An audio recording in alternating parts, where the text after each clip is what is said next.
YouTubers, and welcome back to another episode here on ESGNet. And this is the Dallas Cowboys franchise here on Madden 18, and this is the Cowboys Insider. As we are getting ready here, take a look here and kind of give a quick review of Week 11 as we just finished that game there. 41-13, Cowboys get the victory there in Week 11 against the Washington Redskins. So nice win there for us, but well, with this win it's going to come some issues here, as now we've learned here that Dak Prescott is going to be well, he's going to have to be punished for the interceptions he's made in this game, and we'll get to that here in just a bit. But a tough I wouldn't say a tough game, I guess in some ways it was, because not what we was looking for here for him passing this week, but nonetheless we got a good victory there in a rough game, and it was a wet game here, not what we was wanting, but for the most part here I think we did a great job there of pretty much keeping the same amount of points they got the first week in Week 1 when they were in Dallas. So we're able to get a great win there. Was able to throw to the receivers we wanted to get a throw to. Not to mention our rookie, he had 2 rushing touchdowns in this game here, and that was actually really awesome to see him be able to score there twice. And then you see Williams also got in there for a score. But there you see there, that was the interception there from Northern than Josh Norman on that game. That pick there, he took that back for a pick 6. But you see 330 yards passing, 163 yards rushing there, 3 takeaways there for them.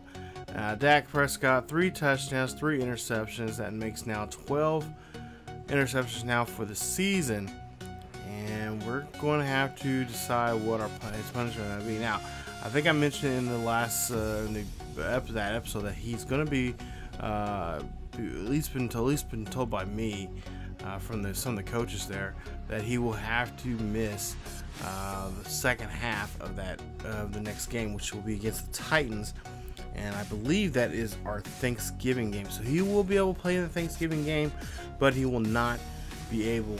He won't be finished that game. Now I also was told too that by the looks of it, they're going to give Cooper Rush the second half there for him, and then also kind of try to get Kaepernick in the mix of there. Kaepernick's had some issues here last couple of games there.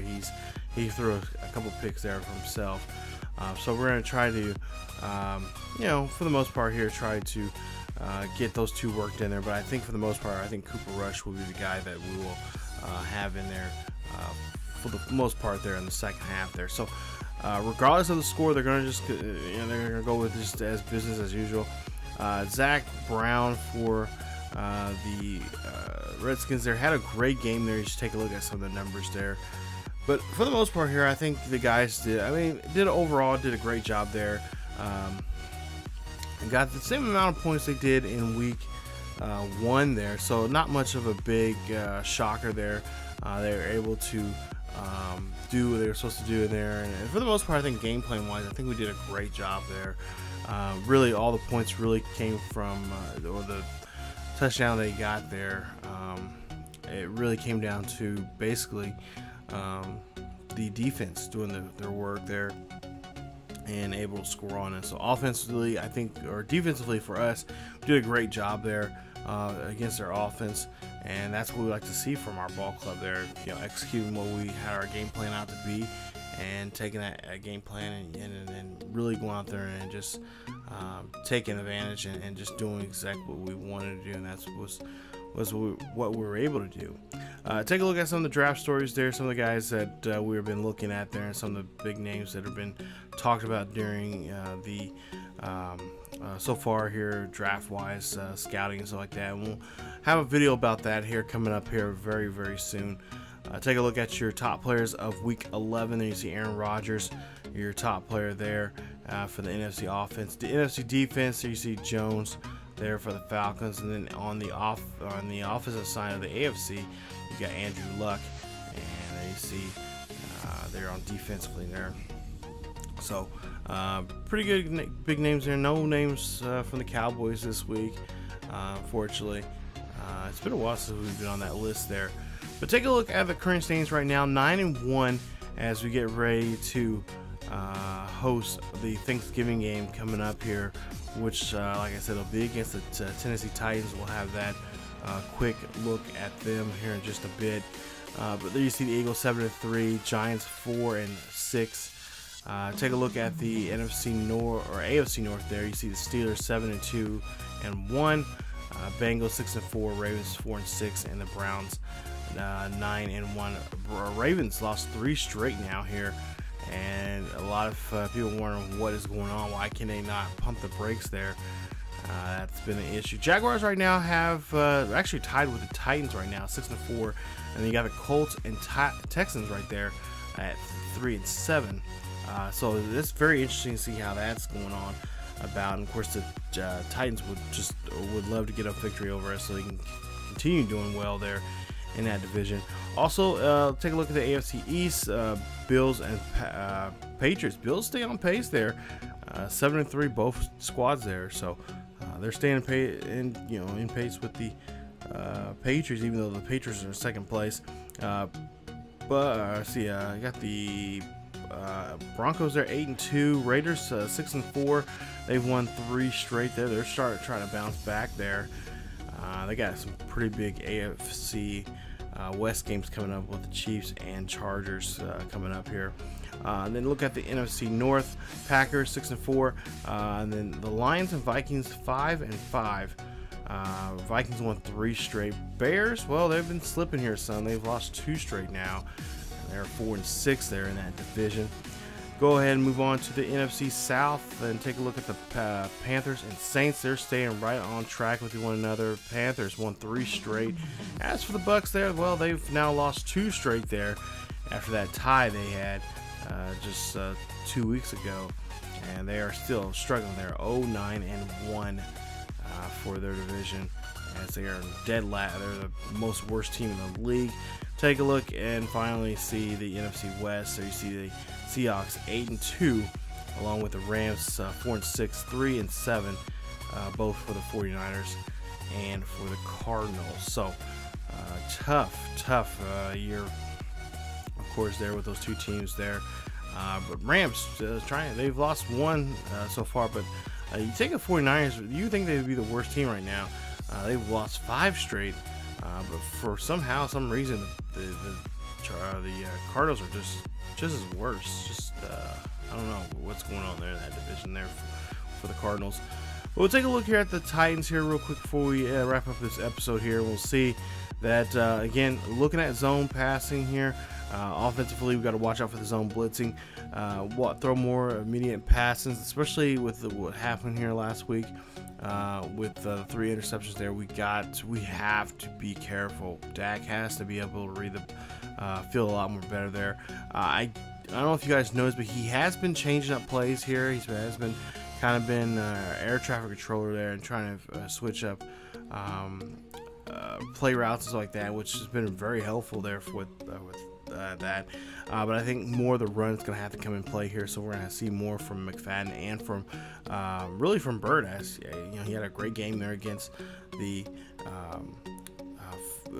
Redskins there. We'll see him more in action this week. But take a look there also too, defensively we're going to just have to stop the run, and of course DeMarco Murray, that guy, they're just top guy there, top receiver. We're going to have to make sure he is placed in check, just like we did with Kelly last week, and just stop him from getting any kind of momentum. Take a look at the numbers here, attributes there for a lot of the Titans here. Murray, right now, currently for the season, he has 66 carries, 334 yards, 2 rushing touchdowns, 2 broken tackles, not a fumble.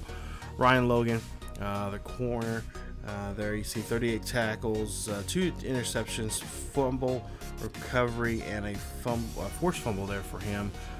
Casey, 45 tackles, 4 tackles for loss, and a sack for him this season.